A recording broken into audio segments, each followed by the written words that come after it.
నమస్తే. Welcome to Andhra Prabha. నేను ప్రశాంత్. ప్రస్తుతం స్టాక్ మార్కెట్ ఏ విధంగా ఉంది? ముఖ్యంగా ఇప్పుడు క్రూడ్ ఆయిల్ పరిస్థితి ఏ విధంగా ఉంది? మనం బయట చూస్తూనే ఉన్నాం. మన 2 తెలుగు రాష్ట్రాల్లో అసలు పెట్రోల్, డీజిల్ దొరకట్లేదు. ఎన్ని బంకులు జూసినా గానీ, ఎన్ని వందల బంకులు తిరిగినా గానీ, మనకి ఆల్‌మోస్ట్ క్లోజ్ అని చూపిస్తున్నాయి. నో స్టాక్ అని చూపిస్తూ ఉన్నాయి.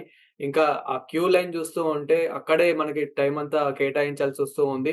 అక్కడ గూడా లిమిట్‌గానే పోస్తూ ఉన్నారు. సో, అసలు ఏంటి పరిస్థితి? ఇంకా రాబోయే రోజుల్లో పరిస్థితి ఏ విధంగా ఉండబోతుంది? అనే పూర్తి వివరాలైతే తెలుసుకుందాం.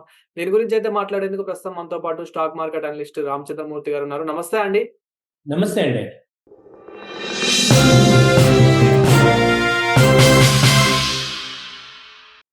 సార్ ఏంటి సార్ పరిస్థితి? ఇప్పుడు స్టాక్ మార్కెట్ పరిస్థితి ఏంటి సార్? స్టాక్ మార్కెట్ అయితే ప్రెజెంట్ నిఫ్టీ అయితే 24,000 ఆ రేంజ్‌లో ఉంది. వాళ్ళ ఎక్స్‌పైరీ కాబట్టి కొంచెం డౌన్‌లోనే ఉంది. బ్యాంక్ నిఫ్టీ అయితే తగ్గింది. సెన్సెక్స్ గాని ఇప్పుడు 55,500 బ్యాంక్ నిఫ్టీ 600 ఆ రేంజ్‌లో ఉంది. సో, ఓవరాల్‌గా ఏంటంటే మంచి ర్యాలీ వచ్చింది. ఈ పెట్రోల్ పెరగటం వల్ల మళ్ళీ హాల్ట్ అయింది. ఇప్పుడు ఇంటర్నేషనల్‌గా క్రూడ్ ఆయిల్ వచ్చి $107 వెళ్ళిపోయింది. మళ్ళీ అన్సర్టెనిటీ వచ్చేసింది మార్కెట్‌లో. సో, దాన్ని ఎఫెక్ట్ మనకి మార్కెట్‌లో కనపడుతుంది. సో, ఇలా ఒకరోజు అప్పు, ఒకరోజు డౌను ఇలా ఉంటుంది పెట్రోలు. పెట్రోల్ బాగా ఎఫెక్ట్ అవుతుంది మార్కెట్ మీద. అదే సార్. అంటే అసలెందుకు మనకి పెట్రోల్, డీజిల్ అసలెందుకు దొరకట్లేదు? ఎందుకు ఇంత ఎఫెక్ట్ అనేది వచ్చింది సార్ మనకి? అసలు ఎక్కడ జూసినా ఇదే పరిస్థితి. ఓవరాల్ తెలంగాణ, ఏపీ ఎక్కడ జూసినా ఇదే పరిస్థితి. ఇది యాక్చువల్‌గా ఏంటంటే అందరం ఎక్స్‌పెక్ట్ చేసిందే. మంత్ ఈ ఈ ఎలక్షన్స్ అయిపోయాక ఎటు రేటు పెంచుతారు అనేది ఎక్స్‌పెక్ట్ చేసిందే మనం. సో, అదే జరుగుతుంది. సో, మార్కెట్స్ ఏంటంటే ఈ ఆహ్, ఇప్పుడు ఇవాళ రేపు అఫీషియల్‌గా అనౌన్స్‌మెంట్ రావచ్చు అనేది అర్థమవుతుంది. సో, ఎక్స్‌పెక్టేషన్ అయితే ఉంది మార్కెట్‌లో. ఎందుకంటే ఇక్కడ ఇంటర్నేషనల్‌గా వచ్చి 9,000 అంటే $107 ఉంది. ఇప్పుడు పెట్రోల్ కాస్ట్ పెంచకపోతే కొలాప్స్ అయిపోద్ది కదా! పెట్రోల్ కంపెనీస్ అన్నీ గూడా. సో, కాబట్టి కొంచెం రేట్ పెరిగే ఛాన్స్ ఉంది. ఒక ₹20 మినిమమ్ పెరిగే ఛాన్సెస్ కనపడుతున్నాయి. అంటే అంటే సార్ నాకు మనకి ఆ! అదే స్టాక్ మార్కెట్ ప్రకారం అయితే దాదాపు ఎంత పెరగొచ్చు సార్? ఇప్పుడు మనకి లీటర్ పెట్రోల్ వచ్చేసి అయితే 108, 110 ఆ మధ్య ఆ రేంజ్‌లో అయితే ఉంది గదా! సో, దాదాపు ఎంత పెరిగే ఛాన్సెస్ ఉన్నాయనుకోవచ్చు సార్? అవునండి. ఇప్పుడు అంటే అంతకుముందు ఇప్పటిదాకా ఎలా కవర్ చేశారంటే, ఈ పెట్రోల్ మీద ఈ ఎక్సైజ్ డ్యూటీ తగ్గించడం వల్ల కొంత కవర్ చేశారు లాసెస్‌ని. ఇప్పుడు ఈ వీక్‌లో వెయిట్ చేస్తున్నారు. ఒకవేళ అగ్రీమెంట్ వచ్చిందంటే మన ఇండియాకే కాదు 100 కంట్రీలకి ఎఫెక్ట్ అవుతున్నాయి. ఇప్పుడు మన ఇండియా ఎఫెక్టే కాదిది. సో, పెట్రోల్ ఎఫెక్ట్ 100 కంట్రీల మీద ఉంది. ఎందుకంటే 100 కంట్రీలు ఇంపోర్ట్ చేసుకుంటారు కదా! పెట్రోల్‌ని. సో, అక్కడ ఎక్స్‌పోర్ట్ చేసే వాళ్ళ దగ్గర ప్రాబ్లమ్ ఉంది. సో, వీళ్ళందరూ కలిసి ఇప్పుడు ఇరాన్‌ని, యూఎస్‌ని ఒక అగ్రీమెంట్ తీసుకురావడానికి ట్రై చేస్తున్నారు. అది గనక నార్మల్ అయితే తప్ప మనకి ఇప్పుడు ప్రస్తుతం గచ్చింతలు లేదు అన్నట్టుంది పరిస్థితి. దాదాపు ఈ పరిస్థితి ఇంకెన్ని రోజులు ఉండొచ్చంటారు? ఎందుకంటే మనకు జస్ట్ ఒక ఈ 2, 3 డేస్ నుంచే ఈ పరిస్థితొస్తేనే జనాలు అసలు ఉండలేకపోతున్నారు.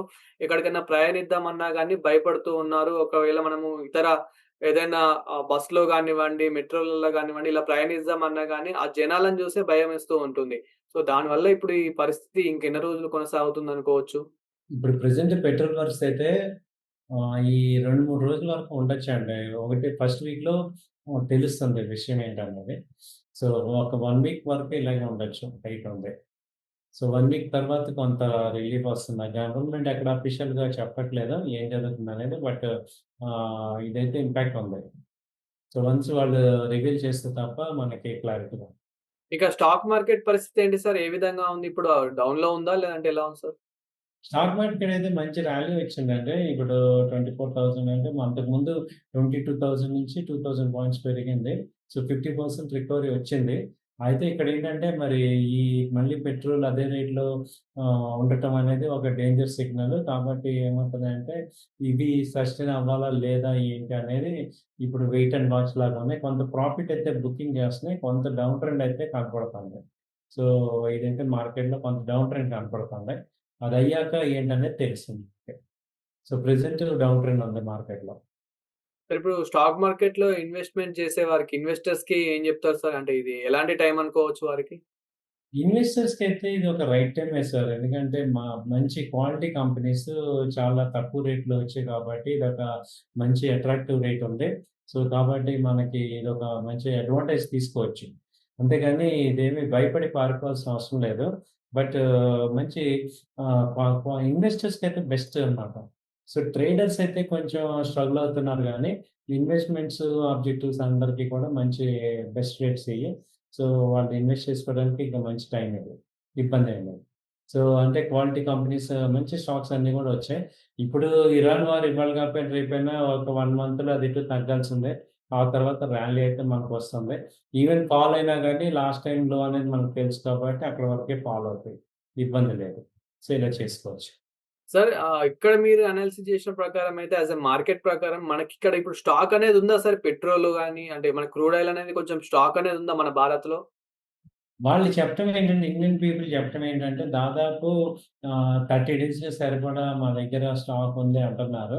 కానీ 1 మంత్ నుంచి కూడా $100 హైలో కొంటున్నారు కాబట్టి హై బయింగ్ పెయిన్ అయితే కనపడుతుంది.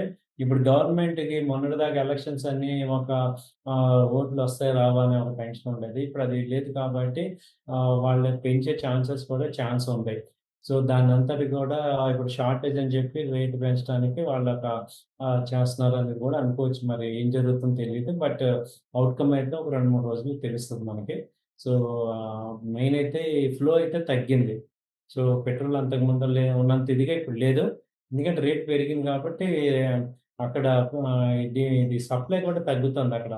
హార్మోస్‌లో మొత్తం 800 షిప్‌లు ఆగిపోయినాయి కాబట్టి రావాల్సిన షిప్‌లు ఆగిపోయినాయి. కాబట్టి కన్జంప్షన్ అనేది బాగా పెరిగింది. ప్లస్ దానికి తగ్గట్టుగా ఇక్కడ పెట్రోల్ లేదు కాబట్టి మనం ఆల్టర్‌నేట్స్ ఏమున్నాయో చూసుకోవాల్సొస్తుంది. Thank you sir. Thank you for your thank information. Thank you so much. Thank you so much.